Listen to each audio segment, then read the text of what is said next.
Well, we are here once again having a Zoom, which is pretty common these days. We've been doing Zooms for the last couple of years, but the good news is live music is back. Yeah. And we have Jeff Pilson of the band Foreigner, who is going to be at the Riverbend Music Center along with Kid Rock. It's going to be an amazing night of music coming up on the 17th of August. Details at foxcincinnati.com on tickets.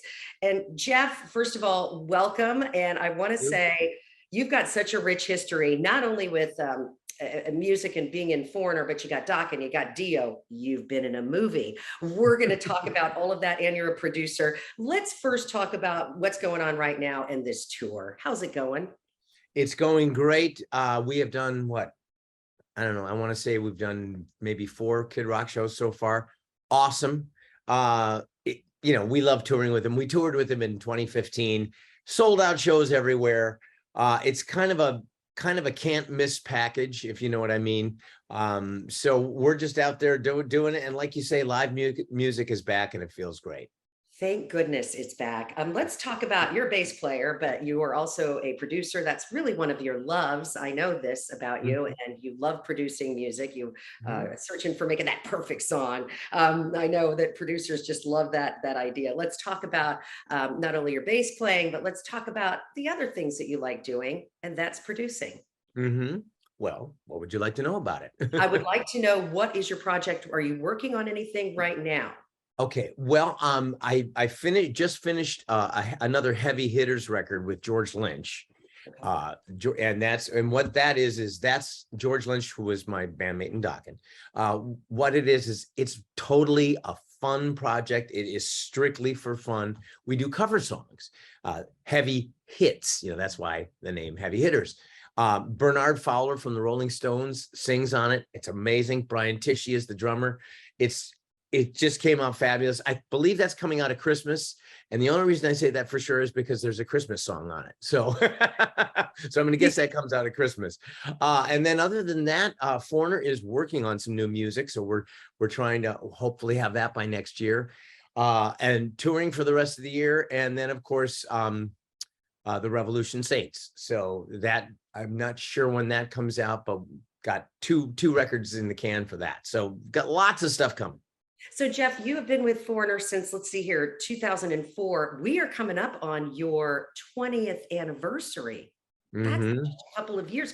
How did it all begin? I understand someone. Wait, do I get a gold watch for that or anything? There should be something. We'll get on the horn with Mick and make sure that you get something special, right? Yes.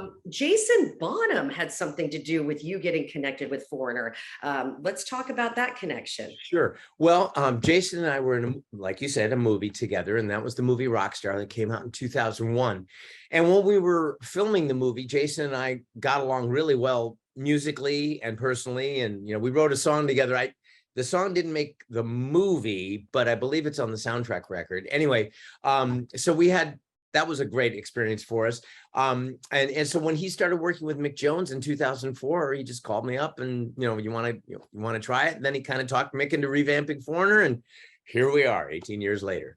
18 years later, yeah. And I was telling our director, who is directing our Zoom today, that I ran off to try to go find my Foreigner albums, because I am from the age range where I went to go purchase albums by my grandparents' home. They had a record store right next door. So I found this, I found ELO. Look, I've got Paul McCartney, Wings at the Speed of Sound. And Jeff, I obviously was in love with a boy named Nick because I scribbled his name on the album. That totally ruined this could be worth money, Jeff. I have a lot of Foreigner vinyl. I am from the first era of, really feels like the first time was the first time Foreigner was put on the map.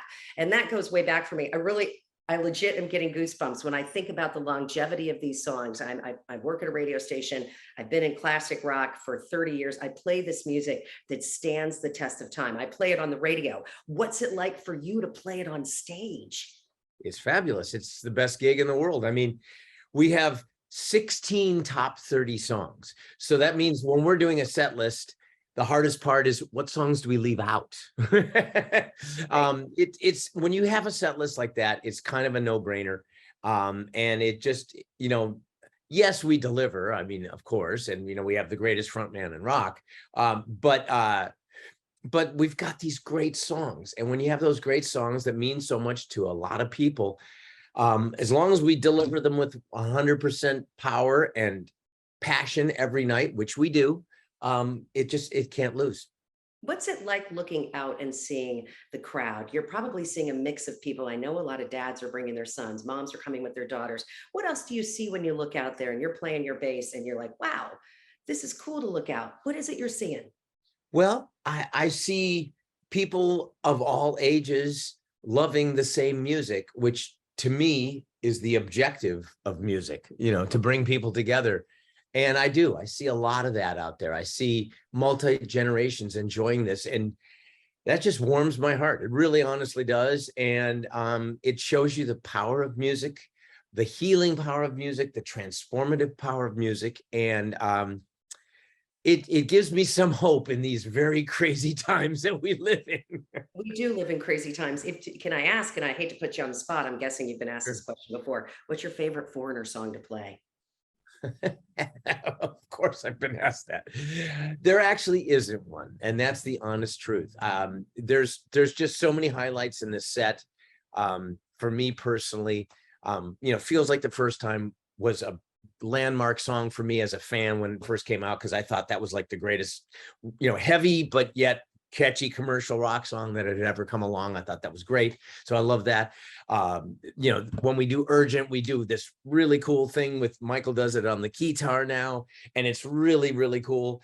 The jamming that we do on Jukebox Hero, Waiting for a Girl Like You was always one of my favorite all-time songs. I Want to Know What Love Is. When the crowd hears that, they just go nuts every time.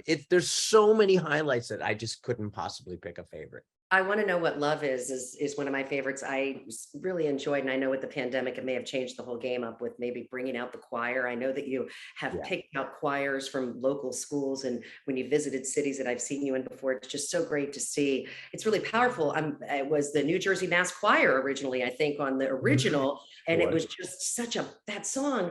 If you just listen to that song, it's like, I mean, don't we all just want to know what love is? I mean, Apparently, and it is very universal. It is very universal. And yes, we did have our high school choirs singing on that song for the last several years. And then, yes, COVID had to shut that down. But what we're trying to do, because we still want to help these schools, and we're doing this with the Grammy Foundation, we're still having these high school choirs open up for us. So they're playing before us in many of the shows, not with Kid Rock, of course, but on several of the shows of our own shows, the choirs are opening up for us. It gives them a chance to sing in front of a lot of people and sell CDs, and then the proceeds go to their music department. It's a win-win for everybody, and it's something we want to continue doing. It's a great thing. Maybe someday we can bring them back for I Want to Know, but we'll see. I'm hoping that for you guys and for the kids, but it's wonderful that you're still connected in that fashion to help those younger musicians who want to be a Jeff Pilson playing bass guitar in a great band one day. Yeah, I had an opportunity to talk to Kelly Hansen, and I've interviewed Mick before, and you are with such good company. And I really love Kelly Hansen's energy. He's such a great front man. And, everybody, like, I've always compared, and I've heard other people compare, like your football teams change, teammates, and things kind of rotate, and sometimes lead singers leave and new lead singers come in. Kelly Hansen is just one of those that's knocked it out of the ballpark. And you guys are always such an amazing sounding band. August 17th, Riverbend Music Center. I do have to ask you one other question here very quickly, because you and I share the same passion, and I believe this is because of your beautiful wife. I am a hot yogi person. I love hot yoga. I was so upset during the pandemic that I couldn't go into a room with a bunch of sweaty people. Right. And now I'm back doing it, and I just feel great. And you are passionate about hot yoga. Tell me a little bit more about that connection. Yeah, well, yes, my wife has a yoga studio called Hot for Yoga. And if you go to hotforyogascv.com, you can get virtual classes there, including a virtual meditation class that I teach. Once a week, I do a virtual meditation class. I've been doing it since the pandemic, and it's another passion of mine. I really enjoy doing it. And it's really helped. I think it's a helpful thing during these times. not only crazy times, but the pandemic, everything else. I think we all needed something to help center us a little more. And the meditation really helped for me. And so I'm hoping to help other people too. And there is yoga on there, and there's Pilates on there. So you can even do it. I do the Pilates virtually, which works great. So you can do stuff virtually if you have to. Maybe, depends on the hotel room you're in. I tried on this one. I only got it to about 76 degrees, but if you're at home, crank that heat, do some Pilates and yoga and get healthy. It is wonderful. It does. It purges, not only, I feel like it purges just the physical toxins that we have, but the mental toxins Yes. that we have. And I really want it to be hot. I don't like going into a yoga studio with no heat. I want it to be hot. I want to come out sweating. If I decide to cry during the class, which it's healed me when I lost a loved one and I went into hot yoga classes. And I really love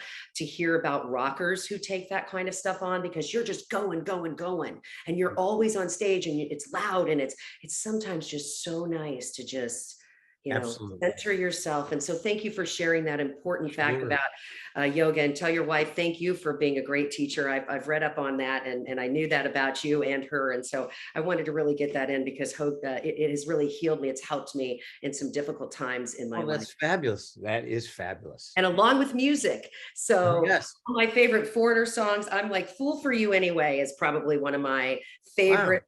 I know it's a deep cut, but that's cool. What a great song. Thank you, Jeff Pilson. Again, we're looking at Riverbend Music Center in Cincinnati. FoxCincinnati.com is where you get the tickets. I know that it's selling very well, which is remarkable, and you'll be able to show off your bass playing. And we're so grateful for your time today, Jeff Pilson. Thank you for joining the Pops. Okay. My pleasure. Thanks so much. Namaste. Bye-bye. Namaste.